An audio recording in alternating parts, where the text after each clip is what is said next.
Bismillahirrahmanirrahim.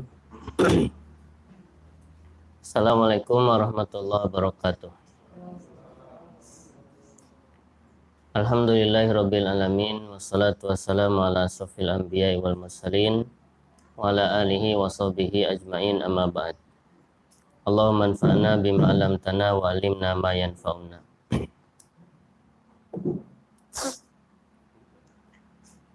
Para jamaah kaum muslimin wal muslimat, ikhwan wal akhwat rahimakumullah.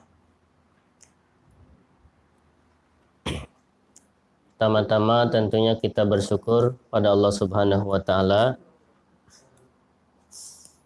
bisa duduk di majelis ilmu. Tadi sudah disampaikan oleh panitia,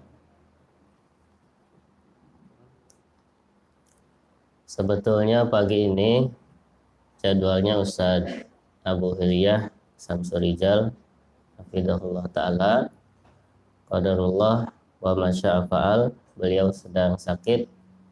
Kita doakan sama-sama mudah-mudahan Allah Subhanahu wa ta'ala segera mengangkat penyakitnya dan memberikan kesembuhan untuk beliau dan siapa saja dari kaum muslimin yang sedang Allah uji dengan penyakit. Amin ya rabbal alamin. Salawat dan salam semoga dilimpahkan pada Nabi kita, uswah kita, Nabi Muhammad sallallahu alaihi wasallam, serta keluarga, para sahabat dan para pengikutnya. Ikhwah wal akhwat rahimakumullah. Insyaallah pada pagi hari ini kita akan bahas tema yang sangat-sangat penting sekali, yaitu yang berkaitan dengan ilmu. Mudah-mudahan dari kajian ini nanti kita menjadi terdorong, termotivasi untuk lebih semangat mencari ilmu. Itu harapannya atau target dari kajian kita. Karena nanti akan dijelaskan keutamaan ilmu, keutamaan para penuntut ilmu, bagaimana Nabi SAW memuliakan orang yang belajar, yang mencari ilmu. Mudah-mudahan dari situ kita tambah semangat untuk menuntut ilmu. Ana akan baca seperti biasa dari kitab para ulama, yaitu dari kitab Mukhtasar Minhajul Qasidin yang ana bawa, ta'lif al-Imam Ahmad bin Muhammad bin Abdurrahman bin Qudamah al-Maqdisi, atau yang lebih kita kenal dengan Imam Ibnu Qudamah rahimahullah ta'ala. Di bab yang pertama, paling awal kitab ini, beliau menjelaskan tentang kitabul ilmi wa fadlihi wa ma yata'allaqu bihi. Kitab atau pembahasan tentang ilmu, keutamaan dan apa-apa yang berkaitan dengan ilmu. Nah, tanpa berbasa-basi lagi, kita langsung baca. Qala al-mu'allifu rahimahullahu ta'ala. Qala Allah ta'ala, qul hal yastawil ladina ya'lamun wal ladina la ya'lamun. Yang pertama, beliau membawakan dalil, yaitu ayat Al-Quran dalam surat Az-Zumar ayat ke-9.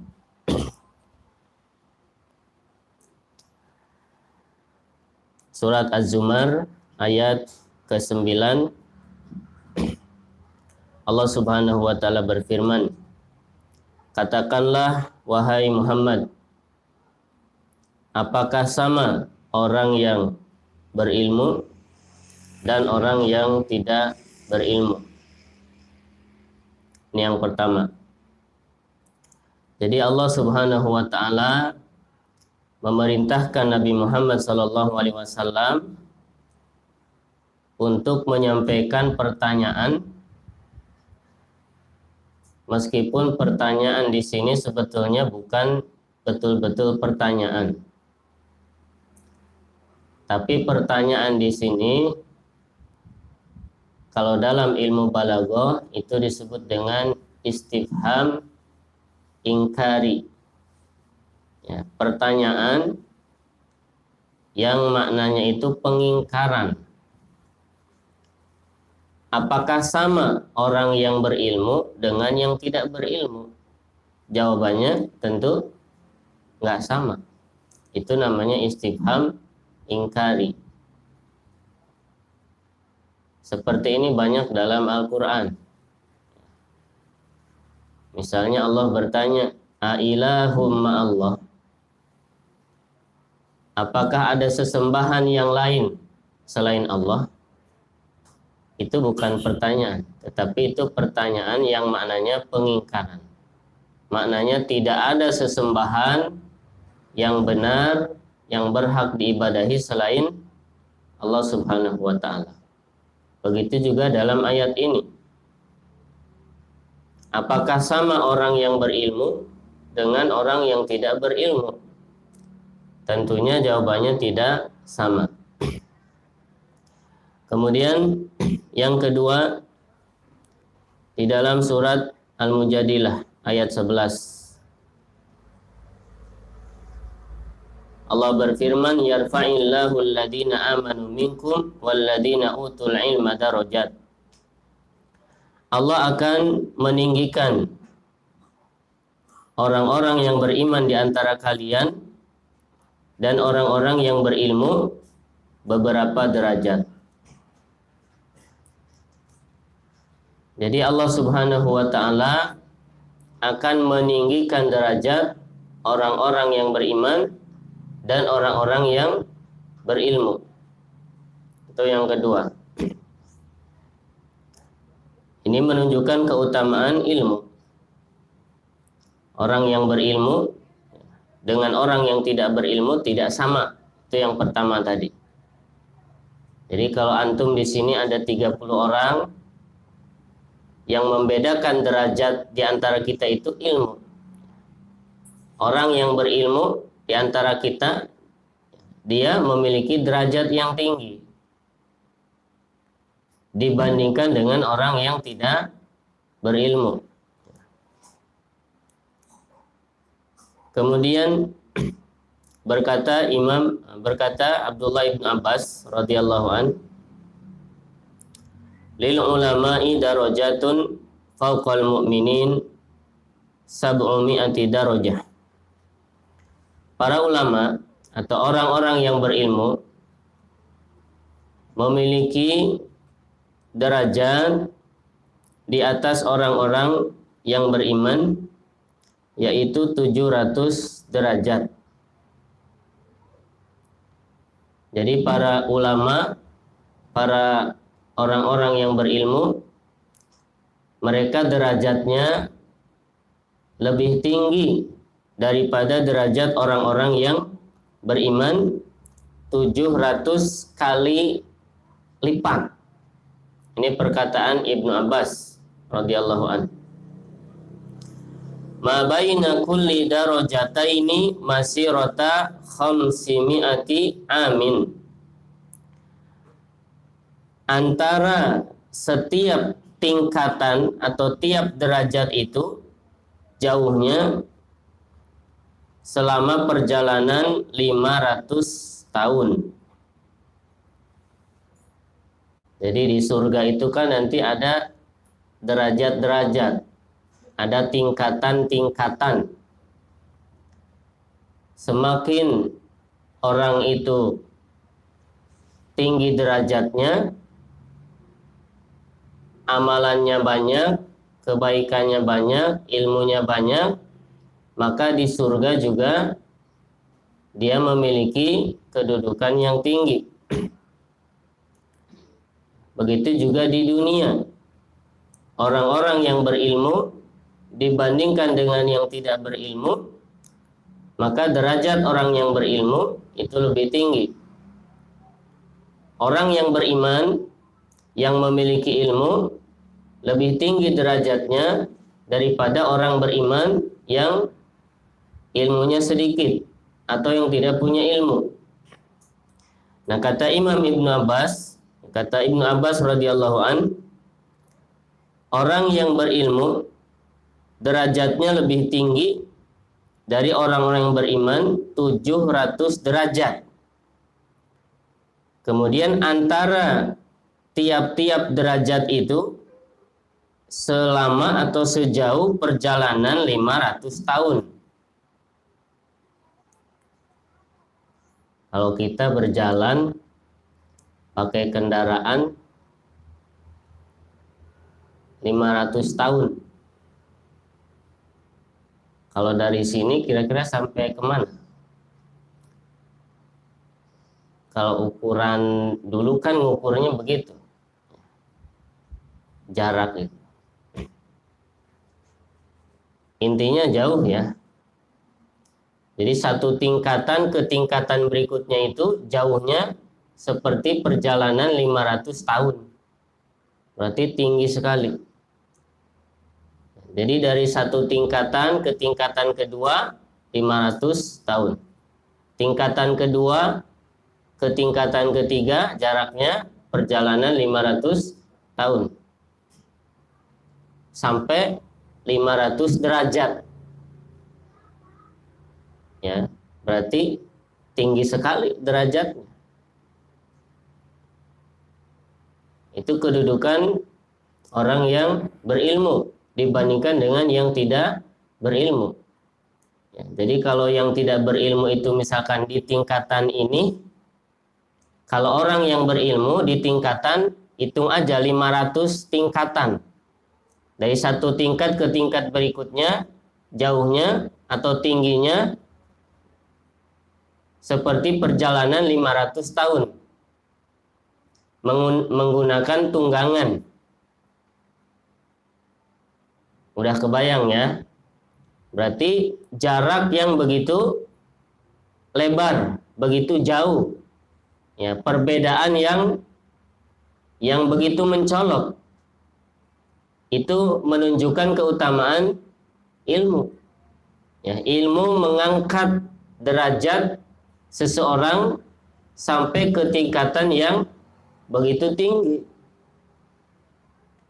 Makanya kalau seseorang pengen menjadi orang yang mulia, memiliki kedudukan yang tinggi, maka carilah ilmu. Cari ilmu. Ya, belajar ilmu agama ini dengan sungguh-sungguh. Kalau dia paham, ya, mulai dari nol, ya, belajar baca bahasa Arab, ya, kemudian belajar ilmu alat, belajar fikih, usul fikih, hadis, ilmu hadis, tafsir, ilmu tafsir, ya, belajar nahwu, sorof, balaghah, ya, mulai dari yang dasar, kemudian lanjutan, kemudian sampai yang tinggi, kemudian dia hafal hadis-hadis, kemudian paham, maka lama-lama dia dengan sendirinya akan terangkat kedudukannya. Karena ilmu itu mengangkat derajat seseorang, dan itu janji Allah dalam ayat tadi, yarfa'illahu alladhina amanu minkum walladhina utul ilma darajat. Allah akan mengangkat orang-orang yang beriman dan orang-orang yang berilmu, darajat, ya, beberapa derajat. Nah, kata Ibnu Abbas tadi 500 derajat. Antara satu derajat ke derajat berikutnya jauhnya selama perjalanan 500 tahun. Ya, berarti begitu jauh, begitu tinggi, ya, derajat orang yang berilmu. Ini menunjukkan betapa berharganya ilmu. Seorang budak hitam, ya, budak itu dalam tingkatan manusia mungkin kasta paling rendah. Ya, dia dipandang sebelah mata oleh orang-orang atau manusia merdeka. Makanya budak itu diperjualbelikan. Tapi kalau budak itu memiliki ilmu, paham ilmu, dia menjadi orang yang mulia. Itulah Atha bin Abi Rabah, seorang pembesar tabi'in. Ya, beliau seorang budak, tapi dengan ilmu beliau menjadi ahli fatwa pada masanya. Ya, dihadiri oleh orang-orang, dikunjungi untuk ditanya tentang ilmu. Begitu juga kita. Kalau kita mencari kedudukan di sisi Allah Subhanahu wa taala dan di tengah-tengah manusia, maka carilah ilmu, pelajarilah ilmu, ya, semangat menuntut ilmu. Makanya kepada para panitia, ya, para ketua yayasan, lembaga-lembaga Islam, fasilitasilah kaum muslimin untuk menuntut ilmu itu yang benar. Ya. Jadi harus punya visi misi gimana mencetak ulama. Ya, jangan ngaji itu sembarangan. Yang penting ngaji rame, tapi udah ngaji 20 tahun, ada nggak hasilnya? Ya, dari majelis tersebut siapa yang jadi ulamanya? Nah, jadi harus betul-betul terarah. Ya, targetnya apa? Ya, lembaga-lembaga atau yayasan-yayasan itu bikin kajian tuh mau mencetak apa? Kalau mau mencetak para ulama atau orang yang minimal menguasai ilmu agama, ya maka harus ada langkah-langkahnya.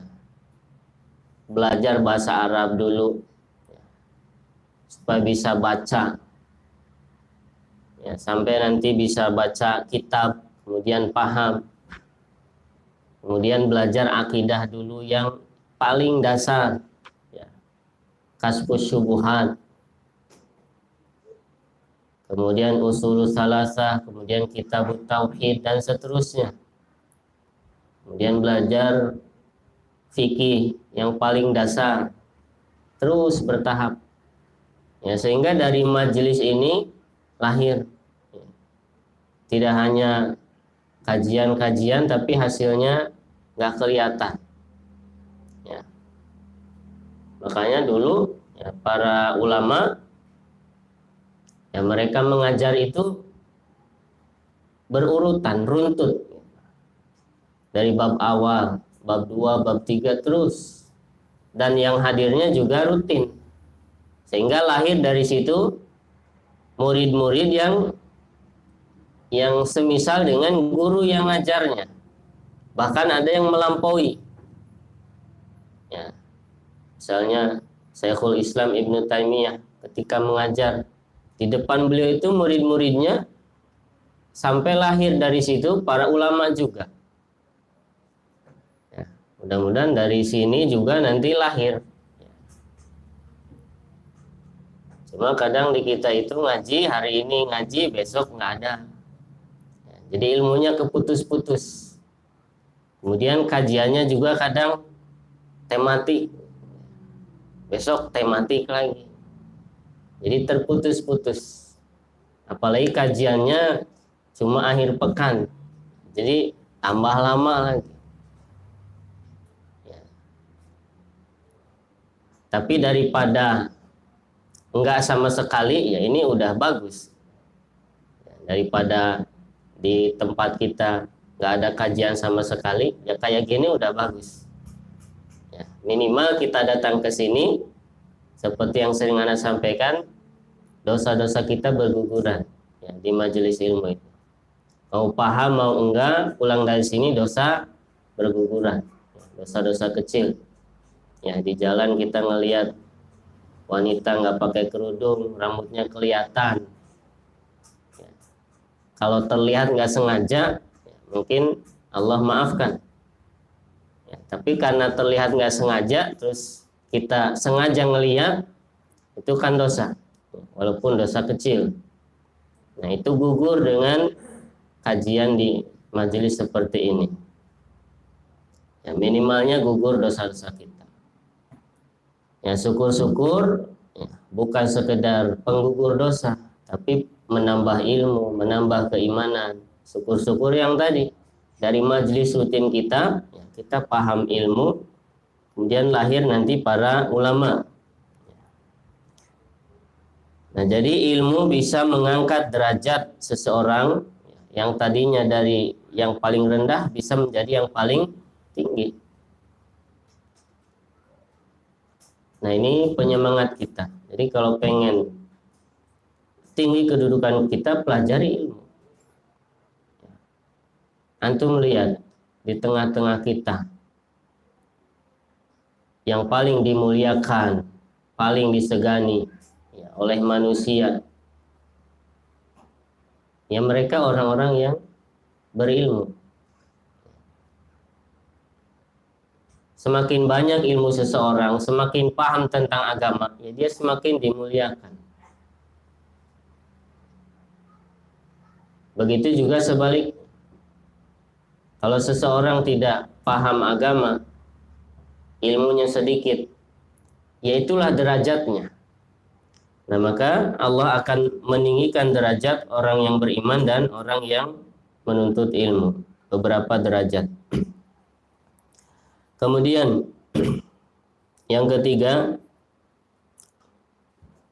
di dalam surat Fatir ayat 28.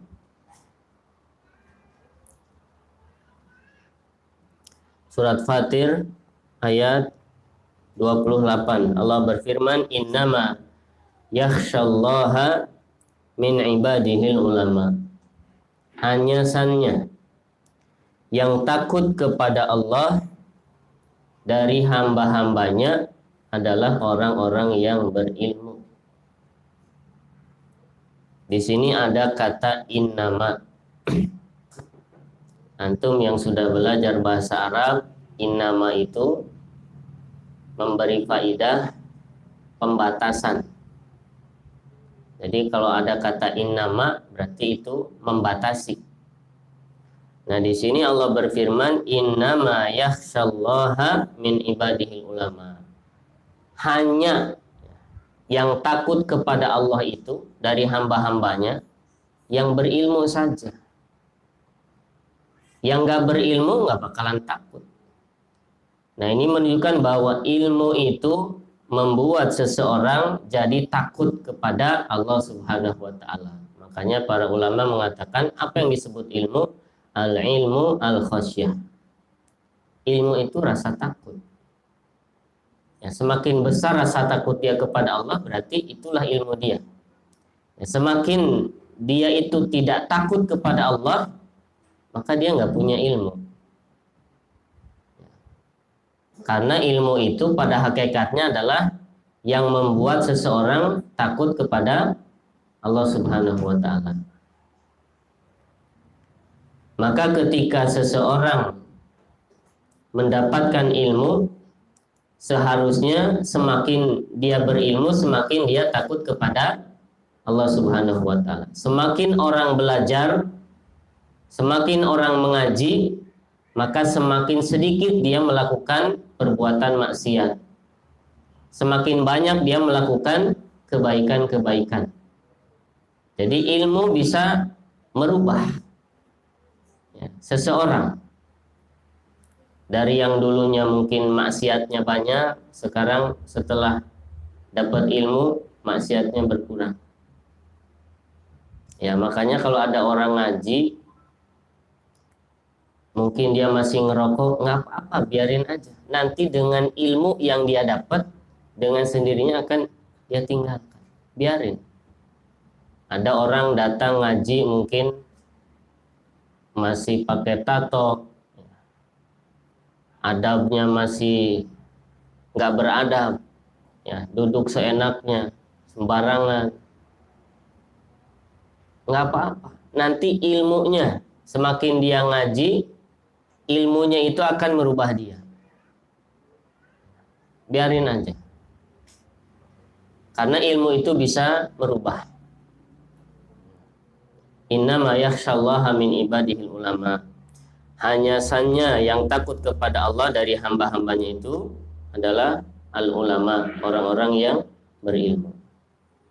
Ya, maka kalau kita ingin takut kepada Allah, maka carilah ilmu, pelajarilah ilmu. Semakin banyak ilmu seseorang, maka semakin dia takut kepada Allah Subhanahu wa taala. Ini dalil-dalil dari Al-Qur'an yang berkaitan dengan kedudukan ilmu atau keutamaan ilmu. Yang pertama tadi surat Az-Zumar ayat 9. Yang berilmu itu nggak sama dengan yang tidak berilmu. Kemudian yang kedua surat Al-Mujadilah ayat 11. Allah akan tinggikan derajat orang yang menuntut ilmu.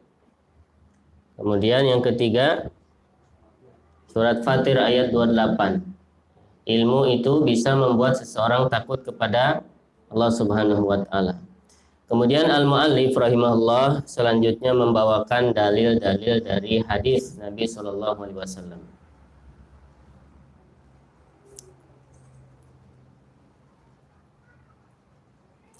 Yang pertama hadis Nabi sallallahu alaihi wasallam, hadis Bukhari Muslim. Nabi sallallahu alaihi wasallam bersabda, "Man yuridillahu bihi khairan yufaqihu fid din." Barang siapa yang Allah berkehendak kebaikan untuknya, maka Allah jadikan dia paham, faqih terhadap agamanya.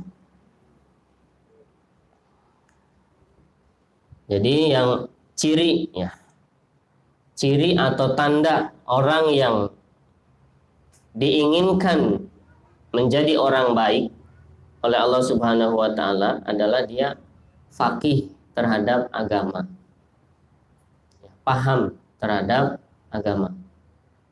Itu ciri orang yang ingin Allah jadikan menjadi orang baik, orang yang selamat di dunia dan akhirat. Cirinya atau tandanya dia paham agama, paham dalil, paham mengamalkan dalil, paham bagaimana berdakwah. Itu tanda bahwa dia diharapkan menjadi orang yang baik. Adapun orang diberi harta belum tentu itu tanda kebaikan. Bahkan harta itu bisa jadi tanda keburukan. Betapa banyak orang Allah permudah hartanya, Allah mudahkan dunianya, tapi justru dengan dimudahkan dunianya, dia malah semakin jauh dari akhirat. Semakin sibuk dia dengan bisnisnya, dengan usahanya, dengan pekerjaannya.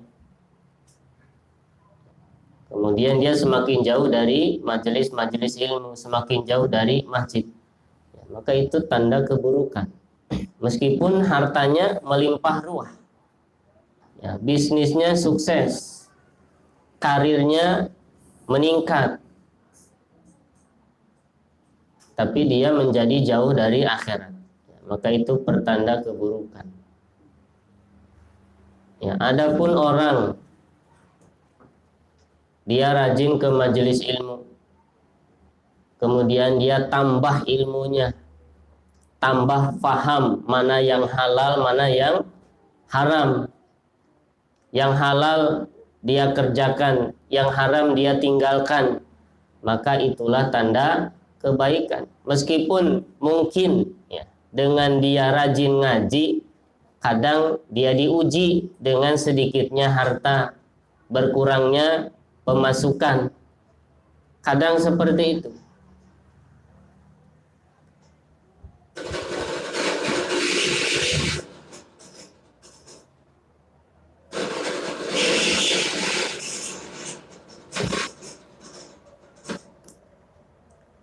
Kemarin ada orang cerita, dia belum lama mendapatkan hidayah sunnah. Dulunya mungkin nggak paham sama sekali, hanya ikut-ikutan sholat, gimana orang sholat, ngaji juga ya kemana aja orang ngajak ngaji, nggak jelas. Kemudian Allah takdirkan dia dapat hidayah, kemudian qadarullah, dengan dia dapat hidayah ujian pun datang, ya dia berhenti dari pekerjaannya entah karena apa, ya. Maka pemasukannya juga otomatis berkurang, kehidupan mulai terasa susah. Bisa jadi ini ujian dari Allah Subhanahu wa Ta'ala untuk menguji kita, hijrah kita itu benar enggak, ya. Maka butuh kesabaran, ya. Memang jalan sunnah itu berat. Kalau antum menganggap orang yang mengenal sunnah, berpegang teguh dengan sunnah itu enak, jalannya mulus lurus, antum salah. Orang yang memilih jalan sunnah itu berat, ya, berat, banyak ujiannya. Ujian dari Allah Subhanahu wa Ta'ala berupa tadi berkurangnya harta, belum lagi gangguan dari sekitar, kadang dicemooh, kadang dipersulit di masyarakat, ya, banyak ujian. Nah, jadi tanda orang yang diberi kebaikan itu, ya, dia paham terhadap agama. Di sini Nabi SAW sebutkan dengan yufaqihu.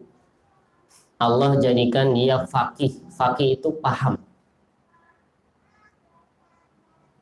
Paham itu beda dengan tahu.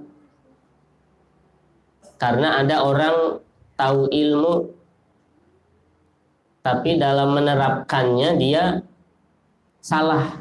Berarti dia belum paham. Ya, belum paham. Syekh Al-Utsaimin rahimahullah, beliau sering atau banyak mencontohkan tentang penerapan sunnah. Ada kalanya sesuatu yang sunnah itu ditinggalkan oleh Nabi SAW apabila dengan mengamalkan sunnah itu kemudian menimbulkan mudarat. Kenapa timbul mudarat? Karena di lingkungan sekitar orang belum paham bahwa ini sunnah. Ya, maka jangan diamalkan dulu. Tunggu dulu. Harus ada edukasi dulu. Kasih tahu dulu orang-orang bahwa ini sunnah. Nah, kadang orang ada yang dia tahu ilmu tapi dia nggak faqih. Ini sunnah, langsung aja diamalkan, akhirnya ribut di masyarakat. Ya, masyarakat jadi antipati. Akhirnya orang-orang yang cingkrang, yang jenggotan jadi ditandain, ya, disorot.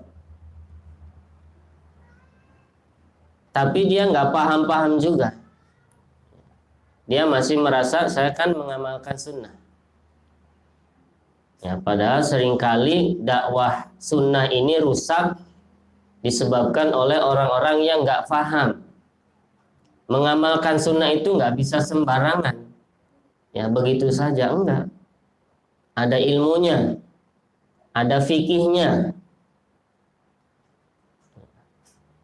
Contoh misalnya, adzan subuh itu kan dalam beberapa riwayat adzannya 2 kali, ya enggak? Ada adzan awal, ya, adzan pertama, ada adzan kedua. Ya, meskipun para ulama berselisih antara waktu adzan pertama itu kapan, adzan kedua itu kapan.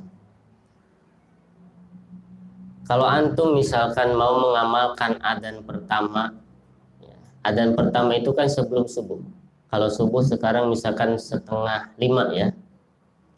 Adzan pertama itu kurang lebih jam 4, setengah jam sebelumnya. Karena fungsi dari adzan pertama itu untuk membangunkan orang, barangkali dia mau makan sahur, atau orang mungkin mau sholat tahajud, itu fungsinya. Antum nggak bisa tiba-tiba adzan di tengah-tengah masyarakat mengamalkan sunnah ini. Betul ini sunnah, tapi antum harus lihat-lihat dulu. Karena mengamalkan sunnah itu nggak bisa begitu saja langsung. Masyarakat sekitar juga perlu diberi pemahaman dulu, penjelasan dulu. Ini sunnah. Nah seperti itu. Jadi fikih tentang sunnah itu juga penting. Nggak bisa ya, semua yang kita tahu ini sunnah terus kita amalkan, terserah orang mau benci mau nggak bisa begitu. Dakwah itu nggak begitu. Ya lihat dakwah Nabi SAW. Ya, beliau di Mekah ya, selama kurang lebih 13 tahun. Sholat di Masjidil Haram. Di dalam Ka'bah itu ada ratusan berhala. Ratusan. Ya, boleh nggak di dalam masjid itu ada patung, ada berhala? Nggak boleh. Ya, tapi Nabi nggak sentuh tuh selama 13 tahun berhala-berhala itu. Ya, nggak ngajak ayo kita hancurin berhala dulu. Enggak. Padahal itu bagian dari dakwah tauhid. Ya. Menghancurkan patung-patung, apalagi patungnya ada di masjid. Enggak. Nabi lihat kondisi dulu. Begitu juga khomer. Ya, ayat pengharaman khomer itu diturunkan secara bertahap, nggak sekaligus. Para ulama menjelaskan karena khomer ya, atau minuman keras ya di Mekah itu sudah menjadi tradisi, sudah menjadi budaya, udah mendarah daging. Ya, udah minuman wajib. Ya, kayak kopi buat kita. Ya, kalau nggak ngopi itu gimana gitu. Kalau yang suka kopi. Nah, begitu juga ya, para penduduk Mekah terhadap minuman keras. Kalau yang pertama kali didakwahkan itu tentang minuman keras, maka nggak akan pernah ditinggalkan minuman keras itu.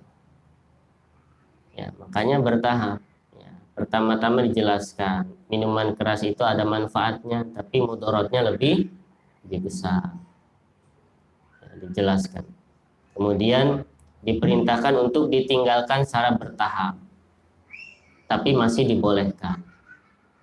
Tapi kalau mau sholat diperintahkan untuk ditinggalkan ya, sampai betul-betul pengharaman ya, ketika dianggap ini sudah waktunya. Nah begitulah dakwah. Nah, kita juga di tengah-tengah masyarakat ya, jangan selalu ingin yang idealis.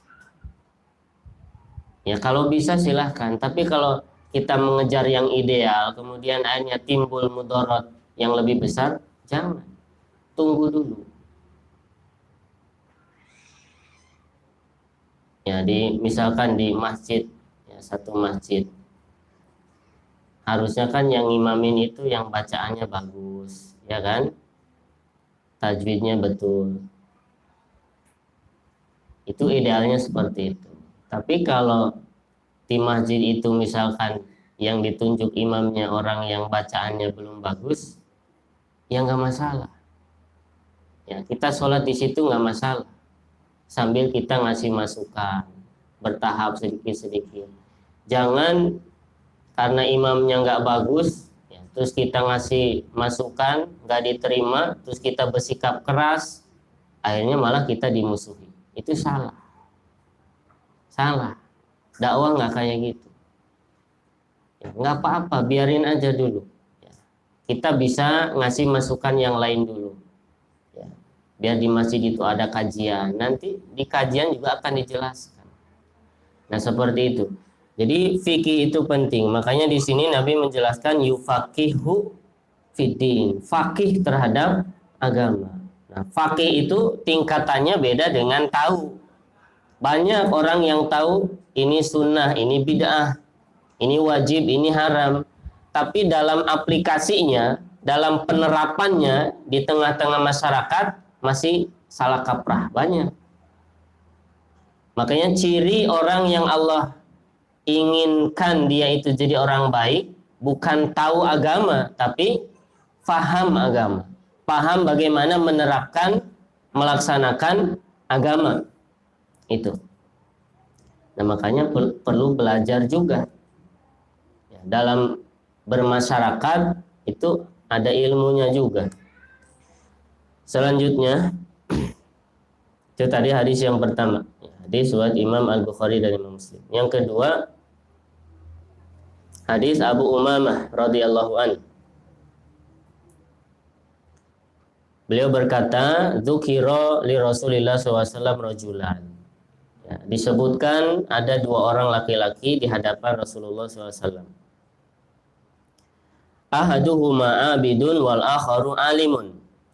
Orang pertama itu orang yang abid, yang ahli ibadah, ibadahnya banyak, semangat ibadah, tapi ilmunya nggak ada, kurang ilmu. Sedangkan yang satu orang lagi, dia orang yang berilmu, meskipun mungkin ibadahnya mah nggak banyak, tapi ilmunya banyak. Sholatnya mungkin cuma yang wajib, tahajudnya mah nggak banyak, tapi dia ilmunya banyak. Maka Nabi SAW bersabda, "Fadlul alimi alal abidi kafadli ala adnakum."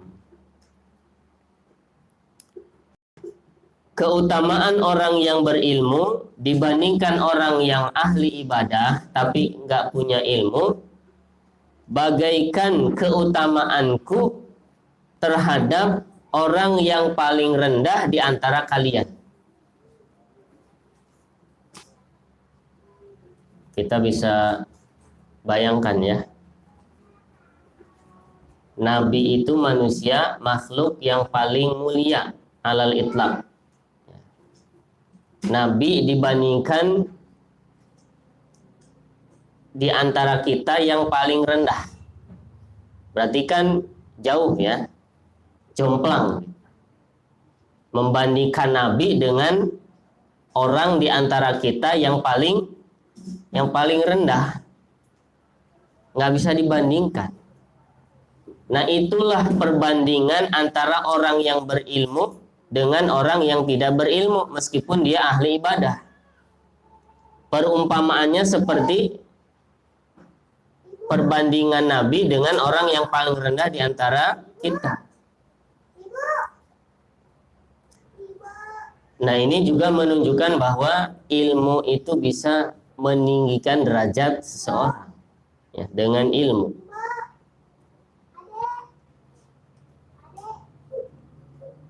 Kemudian Nabi SAW bersabda,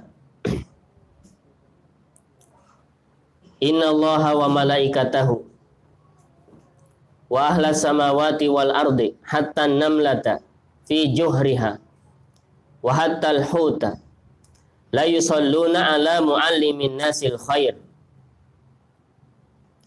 Sesungguhnya Allah Subhanahu wa ta'ala dan para malaikatnya, begitu juga penduduk langit dan bumi, sampai semut di dalam lubangnya, sampai ikan-ikan yang ada di lautan, la yusalluna ala muallimin nasil khair. Mereka mendoakan kepada orang yang mengajarkan kebaikan kepada manusia. Hadis riwayat Imam At-Tirmidzi. Hadisnya hasan sahih.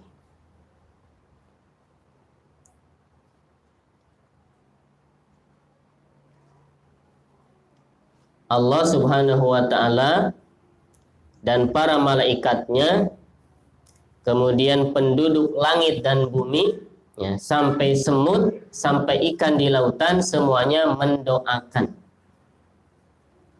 orang yang mengajarkan kebaikan, mengajarkan ilmu. Ya, ini motivasi buat kita. Ya, antum harus jadi pengajar yang mengajarkan orang lain kebaikan, minimal mengajarkan keluarga.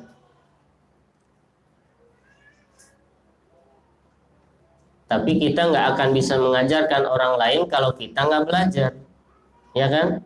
Makanya kita dulu harus belajar. Antum mengajarin istri tentang sholat misalnya. Antumnya udah paham belum sholat yang betul itu gimana? Kalau antumnya nggak paham, ya antum nggak bisa ngajarin istri. Makanya antum belajar dulu sholat yang benar itu gimana. Kemudian perlu dijelaskan di sini. Allah mendoakan. Maksudnya gimana? Kalau Allah berdoa tuh gimana? Kita aja berdoa kepada Allah, terus Allah berdoa kepada siapa?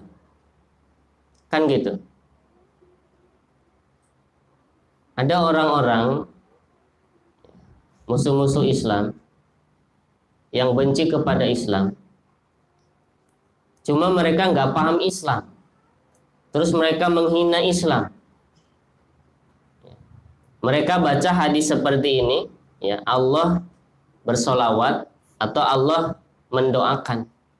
Terus mereka bertanya, Allah berdoa kepada siapa? Jadi mereka menghina. Ajaran Islam itu aneh. Ya, Allah saja berdoa, berdoanya kepada siapa? Nah, inilah kalau orang yang benci kepada Islam tapi nggak paham Islam. Para ulama menjelaskan, Allah mendoakan itu maksudnya Allah memberikan rahmatnya. Ya, Allah memberikan maghfirahnya. Ya, memberikan kasih sayangnya kepada orang yang mengajarkan kebaikan kepada orang lain. Jadi maksudnya Allah mendoakan itu, maksudnya Allah memberikan rahmatnya, menurunkan rahmat, memberikan ampunannya. Ya, karena nggak mungkin Allah berdoa. Allah berdoa kepada siapa? Yang nggak bisa. Jadi maksudnya bukan itu. Maksud Allah mendoakan itu, Allah menurunkan rahmatnya, menurunkan ampunannya. Kemudian para malaikatnya. Maksudnya para malaikat itu memohonkan ampunan. Berdoa kepada Allah agar orang-orang yang mengajarkan kebaikan kepada orang lain diampuni dosa-dosanya oleh Allah Subhanahu wa taala. Jadi para malaikat mendoakan. Dan doa malaikat itu mustajab. Karena malaikat itu nggak pernah mereka bermaksiat kepada Allah. Nggak pernah mereka itu membantah perintah Allah. Ya, malaikat itu selalu patuh, selalu taat. Maka doanya mustajab. Ya, maka orang yang mengajarkan orang kebaikan itu didoakan oleh para malaikat, termasuk penduduk langit dan bumi, ya, sampai para hewan-hewan termasuk semut, kemudian ikan-ikan di lautan itu ikut mendoakan. Nah, apakah tidak tergerak dalam hati kita ya, untuk atau ada keinginan supaya kita menjadi orang yang seperti ini? Ya, didoakan oleh Allah Subhanahu wa taala, maksudnya diberikan rahmat. Kemudian didoakan oleh para malaikat. Kemudian didoakan sampai oleh hewan-hewan. Harusnya tergerak, ya, ada dalam hati keinginan. Nah, kalau ada keinginan seperti itu, maka caranya adalah dengan belajar. Antum nggak mungkin ngajar kalau antum sendiri nggak belajar. Orang bisa sampai kepada tingkatan mengajar itu dia harus belajar dulu. Harus belajar. Nggak bisa orang itu buru-buru dia baru belajar sebentar terus ngajar, nggak bisa. Ya, tingkatan mengajar itu bukan tingkatan sembarangan. Ya, antum cuma ngaji akhir pekan, ya baru setahun 2 tahun terus ngajar. Sebetulnya itu belum levelnya. Belum. Makanya kepada para pimpinan lembaga, pimpinan majelis-majelis taklim, majelis ilmu memilih orang untuk mengajar itu harus betul-betul selektif. Ya, dia udah belajar belum? Ya, apalagi mengajar agama, ya, mengajar Al-Quran, mengajar As-Sunnah, harus betul-betul orang yang ahlinya. Ya, jangan sembarangan ya, orang sekedar belajar bahasa Arab setahun 2 tahun terus disuruh mengajar kajian. Khawatir itu belum levelnya, ya, belum saatnya. Sebetulnya dia masih levelnya masih belajar. Nah, ini pesan untuk para pimpinan lembaga, yayasan, terutama majelis-majelis taklim. Karena sekarang banyak ya di majelis-majelis ilmu sebetulnya yang mengajarnya itu belum levelnya, belum saatnya. Ya, ketahuan dari cara baca kitabnya masih banyak salah. Itu tanda dia belum paham. Ya, bahkan termasuk di TV-TV. Terkadang Anda juga masih menyimak ya, di TV-TV yang sunnah kurang selektif itu ada. Jadi tidak semua TV sunnah atau yang kita anggap sunnah. Sekarang kan sudah banyak TV-TV sunnah, ya kan?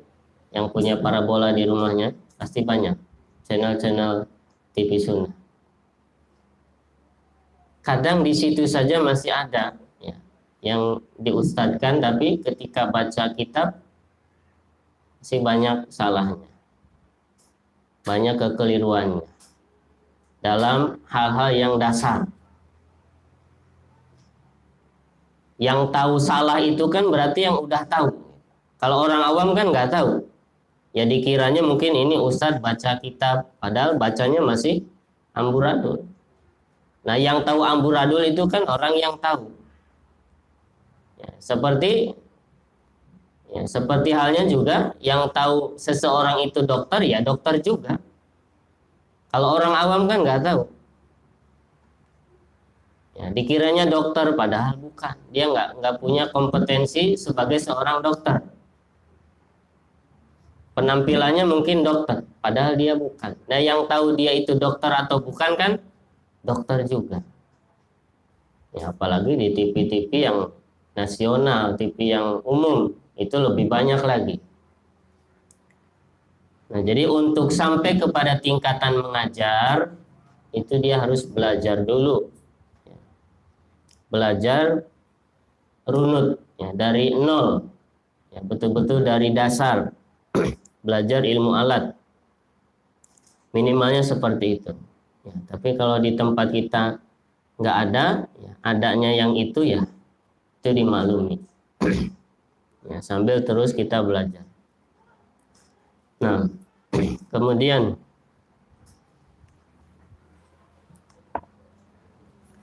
di dalam hadis yang lainnya Nabi SAW sabda, fadlul alimi 'alal 'abidi ka fadlil qamari lailatal badri 'ala sairil kawakib. Dalam hadis riwayat Imam At-Tirmidzi, Nabi bersabda, perumpamaan orang yang berilmu terhadap orang yang ahli ibadah seperti keutamaan atau perbandingan bulan pada malam purnama dibandingkan dengan seluruh bintang-bintang. Antum lihat bulan itu kan di awal bulan dia kecil, ya, hilal itu kecil, ya, nggak bisa kelihatan dengan mata telanjang. Kalau sekarang, ya, kecuali di tempat-tempat kayak di tempat terbuka, mungkin di pantai atau di tempat-tempat yang tinggi, yang di situ nggak ada lampu, ya, kayak di pegunungan mungkin bisa.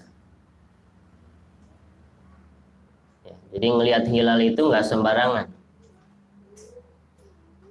Ya, untuk ru'yatul hilal, ya, awal Ramadan atau awal Syawal itu nggak sembarangan.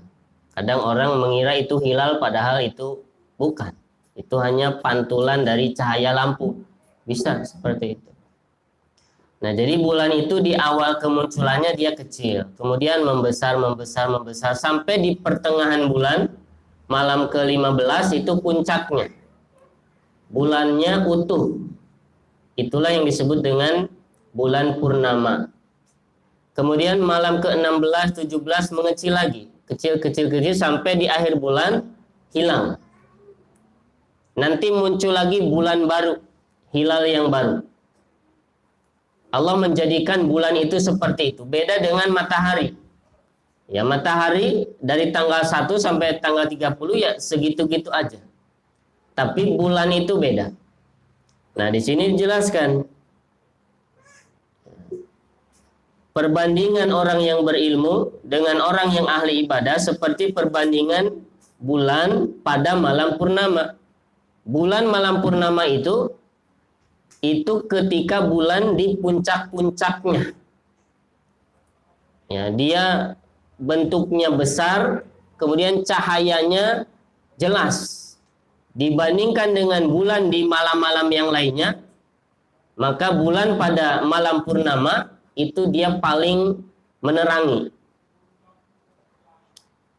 Nah, bandingkan bulan seperti itu dibandingkan dengan bintang-bintang yang ada di sekitarnya. Nggak bisa dibandingkan. Bintang itu cahayanya kecil dibandingkan dengan bulan purnama.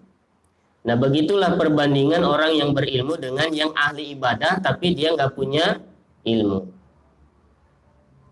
Ya, contoh gampang. Orang yang berilmu dengan yang nggak punya ilmu, tidurnya saja beda. Tidurnya beda. Orang yang punya ilmu, dia tidur mungkin sebelum tidur, dia berniat. Tidurnya itu niatnya untuk ibadah. Kenapa kita tidur? Ya supaya badan kita sehat. Sehat itu kan butuh istirahat yang cukup. Ya, supaya kalau sehat, kita bisa ibadah. Dari situ aja udah beda. Orang yang nggak punya ilmu nggak mungkin dia tidurnya niat begitu, nggak mungkin. Ya tidur aja. Kalau dia ditanya untuk apa tidur, ya tidur aja. Tapi orang yang berilmu tidurnya itu untuk ibadah. Kenapa tidur? Ya karena badan ini harus sehat. Salah satunya biar sehat dia harus istirahat. Terus badan yang sehat buat apa? Ya buat ibadah, buat apa lagi? Ya percuma badan yang sehat, kuat, tapi buat maksiat. Nah, jadi sehat ini untuk ibadah. Nah, maka dengan niat saja itu sudah membedakan. Tidur 8 jam, yang niatnya itu untuk ibadah, maka 8 jam itu ya pahala. Tapi orang kalau tidur, dia cuma tidur, nggak ada niat ibadah, ya nggak ada apa-apanya. Begitu juga makan. Orang kalau makannya itu diniatkan untuk menguatkan badan supaya sehat, dan kalau sehat bisa ibadah, ya makannya itu ibadah. Ada pahalanya. Tapi kalau orang makan ya untuk menikmati makanan saja, nggak ada niat untuk ibadah, ya itu cuma makan aja, nggak ada pahalanya. Dari situ udah beda. Belum lagi kalau baca dikir-dikirnya, mau tidur baca dulu ya, dikir ini dikir itu, kemudian berbaringnya kemana ya, wudhu dulu, sholat, tambah banyak pahalanya ya, nanti kalau di tengah malam bangun karena mimpi buruk, ada dikirnya baca. Kalau gelisah nggak bisa tidur lagi, baca dikirnya, tambah lagi pahalanya. Bangunnya baca dikir dan seterusnya. Jadi orang yang berilmu dengan ilmunya dia bisa mengalahkan orang yang ahli ibadah tapi dia nggak punya ilmu. Wa innal ulama'a warasatul anbiya, dan sungguhnya para ulama itu pewaris para nabi. Ya, orang-orang yang berilmu itu pewaris para nabi, penerus. Wa innal anbiya'a lam yuwarithu dinaron wala dirhaman. Para nabi itu tidak mewariskan dinar, tidak pula dirham. Wa innama warathu al-ilma. Ya. Kan tapi mereka itu mewariskan ilmu. Ya, dan siapa yang mengambilnya maka dia telah mengambil bagian yang banyak. Hadis riwayat Imam At-Tirmidzi. Kemudian hadis yang lain, hadis riwayat Imam Muslim. Nabi SAW sabda, man salaka tariqan yaltamisu fihi ilman sahalallahu lahu bihi tariqan ilal jannah. Siapa yang menempuh satu jalan, di jalan itu dia menuntut ilmu, maka Allah akan mudahkan baginya dengannya jalan menuju surga. Jadi ilmu itu merupakan jalan menuju surga. Kita itu hidup pasti tujuannya ingin masuk surga. Iya enggak? Tujuan utama kita itu. Antum sibuk dagang dari pagi sampai sore, kerja dari pagi sampai sore, kadang sampai malam, lembur. Kalau tujuannya bukan untuk masuk surga, antum rugi. Jadi kita itu menghabiskan waktu di dunia ini tujuannya biar bisa masuk surga. Nah, kalau niatnya mau masuk surga, semuanya harus dengan ilmu. Antum kerjanya pakai ilmu. Kerja di kantor pakai ilmu. Ya, gimana kerja pakai ilmu? Ya, antum baca hadis-hadis, ayat-ayat berkaitan dengan pekerjaan antum. Ya, diperintahkan untuk amanah kalau kerja, nggak boleh berkhianat. Waktu kerja gunakan untuk kerja, nggak boleh digunakan untuk selain pekerjaan. Kalau waktu kerja digunakan untuk selain pekerjaan berarti tidak amanah atau khianat, dan itu dosa, akan dicatat. Maka orang yang bekerja dengan ilmu, dia kerjanya nggak berani. Misalnya ketika atasannya nggak ada, dia main HP dulu, chat dulu, hal-hal yang nggak ada kaitannya dengan pekerjaan, dia nggak berani. Kenapa? Ini jam kita ini dibayar untuk kerja. Terus kita malah main-main yang nggak ada hubungannya dengan pekerjaan. Itu dosa.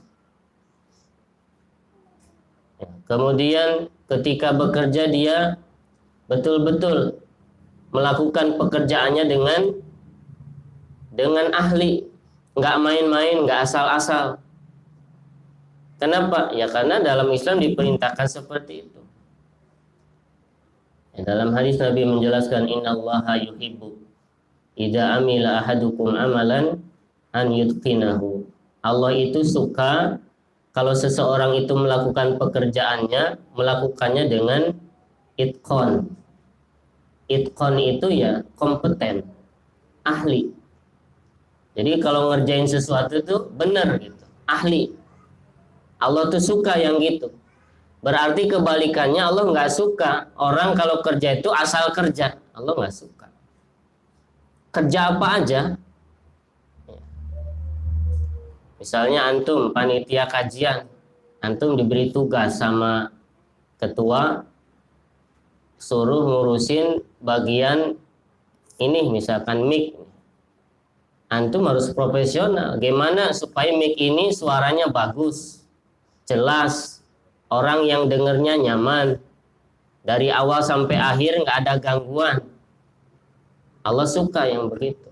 Tapi kalau ngerjainnya asal-asalan, udah yang penting ada mic aja, yang penting bunyi, Allah nggak suka yang kayak begitu.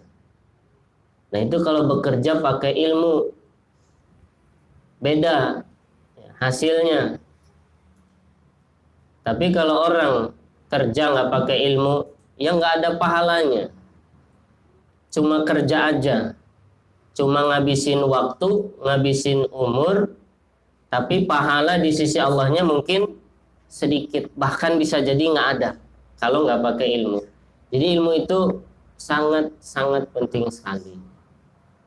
Itu kesimpulannya. Jadi kalau antum pengen tahu ilmu itu apa sih keutamaannya, udah intinya ilmu itu yang paling penting. Sekarang antum ngejar yang paling penting itu kayak gimana? Antum tahu ini yang paling penting, berarti ngejarnya harus gimana? Ya harus sungguh-sungguh. Ya, contoh, oksigen itu penting nggak bagi kita? Penting. Antum kalau nggak ada oksigen, antum mati, nggak bisa bernapas. Nah, kalau antum tahu oksigen itu begitu berharga, begitu antum butuhkan, maka antum akan sungguh-sungguh ya mengejarnya. Ketika sudah ada, antum menjaganya supaya nggak hilang. Ya, coba lihat yang kemarin kena COVID-19, dia nggak bisa bernapas. Ya, harus dibantu dengan oksigen. Gimana perjuangannya supaya dapat oksigen? Dia rela ngantri. Ya, meskipun lama, dia berani bayar berapapun harganya ya, supaya dapat oksigen. Karena dia tahu itu berharga buat dia. Nah, kata para ulama, ilmu itu lebih berharga daripada makan, daripada minum, dan daripada bernapas. Kebutuhan kita kepada ilmu itu lebih besar daripada kebutuhan kita terhadap makan, minum, dan bernapas. Itulah ilmu ya, ilmu syariat ini. Tinggal kita menyikapinya. Kalau teori kan kita udah tahu bahwa ilmu itu sesuatu yang paling berharga. Al-ilmu khairul mal. Ilmu itu sebaik-baiknya harta. Harta yang paling baik itu ilmu. Orang mendapatkan apapun di dunia ini, tapi dia nggak dapat ilmu, sebetulnya dia nggak dapat apa-apa. Orang kehilangan apapun di dunia ini, tapi dia dapat ilmu, sebetulnya dia nggak kehilangan apa-apa. Saking berharganya ilmu. Jadi kualitas seseorang, derajat seseorang itu bisa dilihat sebanyak apa dia dapat ilmu itu. Ya, makanya harusnya kita semangat ya, pengen dapat ilmu, ya, pengen mencari kedudukan itu ya dengan ilmu. Ya, belajar dari dasar bahasa Arab, ya, belajar nahu, belajar sorof. Ya, di sini ada pelajaran bahasa Arab, ada. Antum hadiri, ikuti. Ya, sesibuk-sibuknya kita bekerja, mencari nafkah, tetap harus ada waktu kita belajar. Nggak ada kata telat dalam menuntut ilmu. Ya, mungkin antum bilang saya kan udah tua, belum. Ya, antum masih kuat, masih muda. Dulu waktu anak belajar ya, di Libya, ada yang usianya udah sepuh, bahkan dari tempat yang jauh di luar Jakarta, kuliahnya di Jakarta. Ya, berangkat dari rumahnya itu sebelum subuh, udah sepuh, lebih sepuh dari kita. Antum masih segar, masih muda, harusnya lebih semangat. Ya, tapi dia dari Karawang ke Jakarta setiap hari 5 kali, Senin sampai Jumat. Nyampe Libya nggak pernah telat, atau jarang lah telat. Karena di Libya masuknya jam 7 pagi dari Karawang. Kan bisa dibayangkan ya, berangkat dari rumah jam berapa, siap-siapnya jam berapa. Untuk apa? Untuk ilmu. Di Libya itu kuliahnya ya cuma kayak begini, dosennya baca kitab kalau dia bawa. Kalau nggak bawa kitab, nanti muridnya yang baca, habis itu dijelasin. Itu aja, dari jam 7 sampai duhur. Sampai hari Jumat. Selama 4 bulan, satu semester itu. Selama 4 tahun. Kalau sampai selesai. Kalau dari 0 berarti 7 tahun. Idatnya 2 tahun, takmilnya setahun, syariahnya 4 tahun. Setiap hari begitu. Ya, makanya kita yang perumahannya kita tinggal di sini, ngajinya juga di sini, harusnya kita lebih semangat. Ya. Ada yang ngajarin bahasa Arab, belajar. Tapi saya nggak paham-paham, nggak apa-apa. Itu proses. Jangan nggak paham, udah nggak datang lagi. Itu lemah berarti. Ya nggak punya himmah, semangatnya kurang. Nggak apa-apa. Dulu itu para ulama, sebelum mereka sampai kepada tingkatan ulama, itu berjuang keras. Kadang kita tuh cuma ngelihat ujungnya, nggak ngelihat prosesnya. Emangnya para ulama itu jadi ulama itu enak? Enggak. Mereka berkorban banyak, bahkan mungkin berkorban uang, ya berkorban waktu. Mereka korbankan waktu tidurnya, ya, jadi sedikit tidurnya. Mereka tinggalkan keluarga, anak istrinya. Ya, kalau kita mah sekarang belajar cuma 2 jam, 3 jam, ninggalin keluarga nggak lama. Ya dulu mah belajar harus safar berbulan-bulan, keluarga ditinggalin, ninggalin dulu nafkah buat keluarga untuk 2 bulan sebelum balik lagi, belum lagi nafkah buat dia di jalan selama perjalanan 2 bulan. Itu kan pengorbanan harta, belum pengorbanan waktu, belum pengorbanan berpisah dengan keluarga, belum lagi pengorbanan bersabar, karena kadang di tempat belajar gurunya keras. Karena guru itu beda-beda. Ada yang tegas, ada yang keras, ada yang lemah lembut, ada yang santun. Ada guru yang keras, ada. Dia nggak mau di majelis dia tuh ada yang ngantuk. Ya, ada. Pokoknya kalau ada yang ngantuk satu orang, dia pulang. Ada. Ya. Kalau di sini mau kayak gitu boleh, ya. Ada yang ngantuk, pokoknya anak pulang, udah. Tuh ada yang keras kayak begitu. Ya, makanya nanti yang ngantuk dia diomelin sama sekelas. Jadi perlu bersabar menghadapi guru yang kadang sikapnya keras. Nah, jadi banyak ya pengorbanan para ulama sebelum berhasil menjadi seorang ulama. Nah, jadi kita harus pelajari prosesnya juga. Jangan kita wah enak jadi ulama. Enggak, itu perjuangan berat. Nah, antum juga ya, kalau pengen dapat ilmu yang betul-betul ilmu, ya harus berjuang. Butuh kesabaran. Kalau antum baru belajar bahasa Arab sekali, 2 kali terus nggak paham mundur, antum nol gitu. Ya. Kayak begitu susah dapat ilmunya. Harus ada himmah yang tinggi. Nah, barangkali itu ya untuk mengisi kekosongan pada hari ini, mudah-mudahan bermanfaat. Intinya kalau kita mau bahas tentang keutamaan ilmu sangat panjang sekali. Ya, kesimpulannya ilmu itu sesuatu yang paling berharga. Jadi kita pun dalam mencarinya harus betul-betul sungguh-sungguh, jangan kalah sama pencari dunia. Ya, pencari ilmu nggak boleh kalah dengan para pencari dunia. Demikian, terima kasih atas perhatiannya. Kurang lebihnya mohon maaf. Wassallallahu ala nabiyina Muhammad wa ala alihi wasallam. Wa akhiru da'wana alhamdulillahi rabbil alamin. Silahkan kalau ada pertanyaan dari antum, silahkan. Mau ditulis boleh? Udah lupa nggak diumumin ditulis. Jadi ya. Sementara gitu aja mik aja. Boleh. Mau langsung boleh, mau ditulis boleh. Silahkan.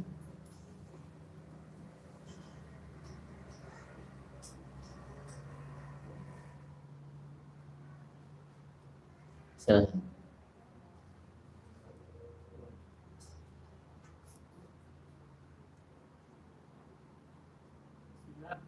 Assalamualaikum warahmatullahi wabarakatuh. Assalamualaikum. Saya mau bertanya, bagaimana mengobati rasa minder dan akhirnya putus asa dalam menuntut ilmu, misalnya belajar tajwid, bahasa Arab, setahun 2 tahun itu nggak bisa akhirnya minder ya. Ya, itu aja. Ya, terima kasih. Minder itu watak manusia pada umumnya. Ketika dia merasa nggak mampu, maka dia akan minder. Contohnya tadi, misalkan belajar tajwid atau tahsin atau bahasa Arab atau apa aja, tapi kok udah setahun 2 tahun kayak nggak berhasil, kemudian minder, ya, merasa bahwa kita kayaknya ini bukan jalur kita. Yang pertama, mungkin bisa dievaluasi, diperiksa lagi cara kita belajar itu sudah benar atau tidak. Ini penting, karena kadang ada guru ya, mengajarkan kepada pemula yang sebetulnya itu bukan untuk pemula. Ya, contoh belajar tahsin atau tajwid. Kalau untuk pemula, ya itu yang gampang-gampang dulu. Ya, yang bikin dia itu bisa datang dulu, bisa hadir dulu. Itu aja, jangan untuk pemula tiba-tiba yang susah. Tahsinnya misalkan dipaksakan. Mulai dari a'udzu. Pokoknya kalau a'udzunya belum berhasil, itu terus diulang-ulang sampai bisa. Itu salah. Ya, kalau dia mungkin kesulitan yang itu lewat dulu nggak apa-apa. Jadi untuk pemula yang dasar-dasar dulu, ya, yang mudah, yang bikin orang itu semangat dulu. Jangan untuk pemula gurunya kemudian ngajarin yang susah. Nah, misalkan makhraj kha, pokoknya kalau belum bisa kha, terus aja kha.